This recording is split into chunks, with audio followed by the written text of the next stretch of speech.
The Great Secret to Life. Welcome to the summary of The Secret by Rhonda Byrne. If you have ever wondered why some people seem to effortlessly attract wealth, health, and happiness, while others struggle despite working hard, this book claims to have the answer. The Secret is written for anyone who feels stuck, unsatisfied, or simply ready for more. The central problem it solves is the feeling of powerlessness, the belief that life happens to you. Byrne argues that life actually happens through you. The premise is simple but radical.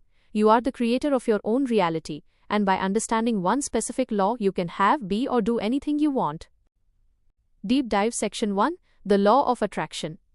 The concept, the heartbeat of this book, is the law of attraction. The author defines this as the most powerful law in the universe. In simple terms, it means like attracts like.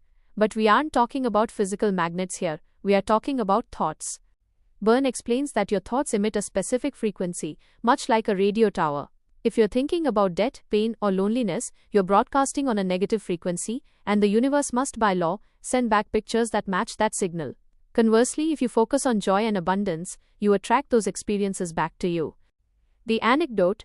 To illustrate this, the book uses the analogy of a human transmission tower. Imagine you are a television station.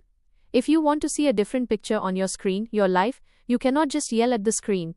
You have to change the channel. In your life, you change the channel by changing your thoughts.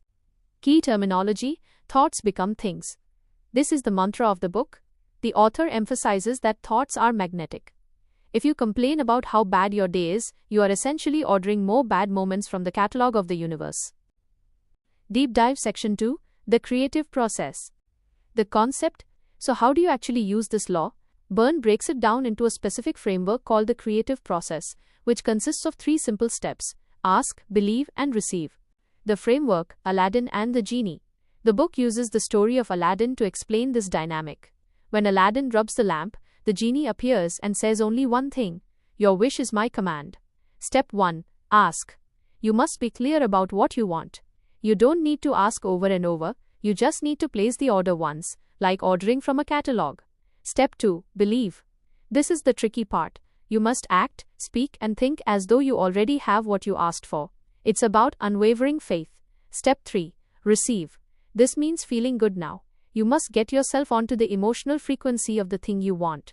You wouldn't ask for something unless you thought it would make you feel good, so you must feel that way before it arrives to bring it into existence. Deep Dive Section 3: Powerful Processes. The concept. Knowing the steps is one thing, but how do you stop negative thinking? The book offers 2 powerful processes to shift your energy: gratitude and visualization. Case study: The Gratitude Rock. There is a memorable story about a man named Lee Brower. He found a small rock and put it in his pocket, deciding that every time he touched it, he would think of something he was grateful for. He called it his gratitude rock. Later, a friend whose son was dying of a rare disease asked for one of these rocks.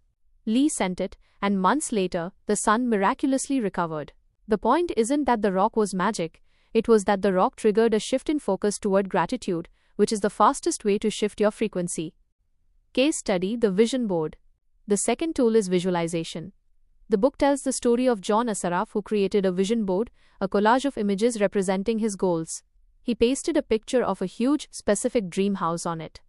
Years later, after moving multiple times and forgetting about the board, he opened an old box. He pulled out the vision board and realized he was sitting in the exact house he had pasted on the board 5 years earlier.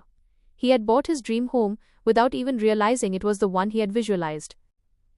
Deep Dive Section 4: The Secret to Money, Relationships, and Health. The concept. The book applies the law of attraction to specific areas of life, challenging the how of achieving results. Concrete examples. Money. The book suggests that the only reason people don't have money is that they are blocking it with their thoughts. Jack Canfield shares a story where he visualized a $100,000 check attached to his ceiling. Within weeks, he had a random idea to sell his book, which eventually netted him exactly that amount. Relationships. We hear about a woman who wanted a partner but parked her car in the middle of her garage and filled her closet with clothes. She was acting as if she was single. When she cleaned out her closet and parked on one side of the garage, making space for a partner, she met her husband shortly after. Health. The book introduces Morris Goodman, known as the Miracle Man. After a plane crash left him completely paralyzed, unable to do anything but blink, he visualized himself walking out of the hospital. He refused to let negative medical opinions enter his mind. 8 months later, he walked out of the hospital on his own 2 feet. Actionable takeaways. To wrap up, here are 5 things you can do immediately to apply the secret. 1. Start a gratitude practice. Every morning before you get out of bed, list 10 things you are grateful for. Feel the feelings of gratitude deeply. 2. Create a vision board. Gather pictures of the life you want, cars, health, romance, and put them where you can see them every day to keep your mind focused on the end result. 3. The secret shifters. Create a mental list of things that instantly make you happy, a favorite song, a memory of a loved one. Use this list to snap yourself out of a bad mood instantly. 4. Visualize the end result. Do not worry about how your dream will happen. Focus entirely on the feeling of the result. See it as already done. 5. Test it on something small. Try to manifest something insignificant, like a cup of coffee or a feather, just to prove to yourself that the law works. This builds your faith for bigger things.